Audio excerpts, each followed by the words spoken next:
Did you know for almost 3,000 years the ancient Egyptian mummification process remained a mystery? From its wrappings to its burial, nobody, not even the best archaeologists, could unravel the mysterious oils and chemicals used in the 70-day ritual. But all that has changed, thanks to a 2,700-year-old ancient Egyptian burial workshop. Scientists have unlocked the ancient secrets of the mummy, and trust me, it'll blow your mind. In ancient Egyptian mythology, the body of an expired person had to be preserved so the soul could reanimate and inhabit it in the afterlife. However, this was difficult to achieve since the internal organs began to decay a few hours after expiration. The Egyptians tried many corpse preservation methods, but failed until they started burying their corpses far away in the dry, hot desert. They quickly realized that the bodies took a long time to decay because the extreme heat in the desert slowed down the growth of bacteria, which accelerated decay. Alas, they were excited. Finally, souls wouldn't wander aimlessly in the afterlife. But there was one problem. Though the sweltering desert temperatures delayed decay, it heavily shrunk and discolored the body, making it difficult for the souls in the afterlife. Yes, I know what you're thinking. The absolute last thing you want is to jump into the wrong body for all of eternity, right? However, if you've watched our video on the weird practices of ancient Egypt, this certainly wouldn't surprise you.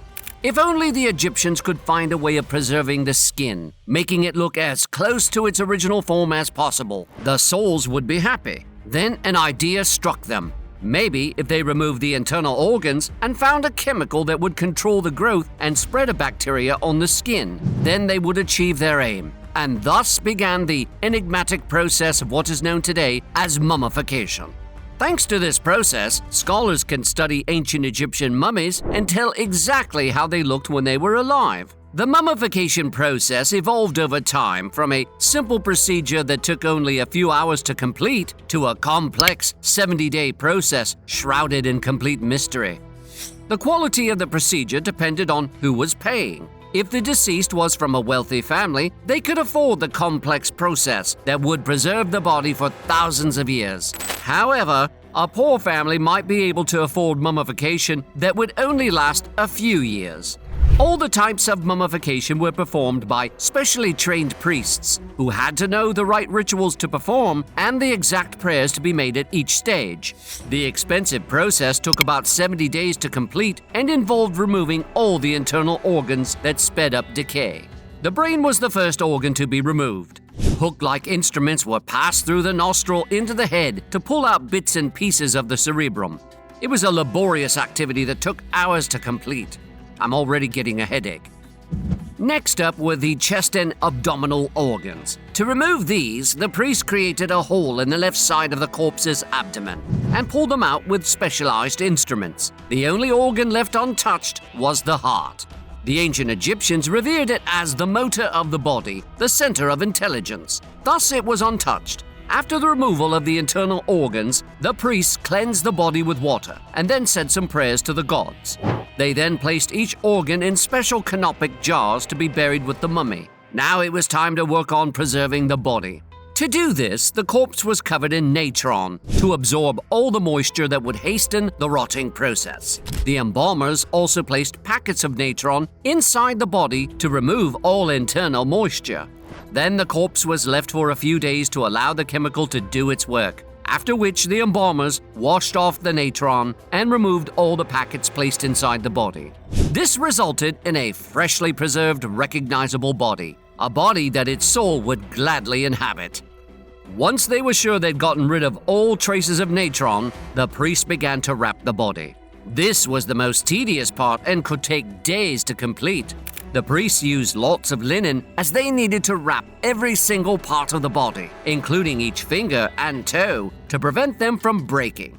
Prayers were said during the process, and special amulets were placed in the wrappings to protect the body from mishap during transportation to the burial site. The embalmers carefully painted several stages of the wrappings with resin to prevent moisture from accumulating, which would decay.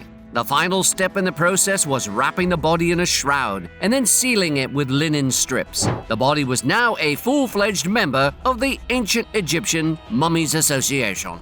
You too can become a fully fledged member of our society by hitting the like button and subscribing to our channel. And don't forget to turn on those notifications for more interesting videos just like this. Now that you've joined the club, let me regale you with the rest of the story. The mummy's tomb was an essential part of the burial ceremony, without which the deceased could not pass on to the afterlife. So the tomb was decorated with scriptures of deities and retainers who would serve their master in the afterlife. The priest painted the walls with prayers and rituals to guide the soul through the journey onto the next life. Food, furniture, jewelry, and clothes that the mummy would need in the next life were also added. Yes, the ancient Egyptian afterlife was a party. Now to my favorite part, debunking ancient Egyptian mummy myths. The most popular myth is the belief that ancient Egyptians thought mummies rose from the dead to hunt the living. This myth was popularized by Hollywood and the Mummy movie franchise starring Brendan Fraser and Rachel Weisz. Although they made our childhood exciting, that is, of course, if you were born in the 1980s and early 90s, the movies were far from what the ancient Egyptians actually believed. According to Egyptian mythology, mummies were prepared for life after death, and once the souls crossed over to the other side, they had no business with the living. They never came back to haunt the living. Oh, and if you believe that mummification was unique to the ancient Egyptians, you've been fed a myth. Several ancient cultures across the globe had mummification rites that were eerily similar to the Egyptians. For example, the Gaunt people of the Canary Islands also removed the internal organs, stuffed the mummy with some materials, and used chemicals to preserve the body. And I know what you're thinking. They copied it from the Egyptians, right? No, they didn't. It was their own original idea.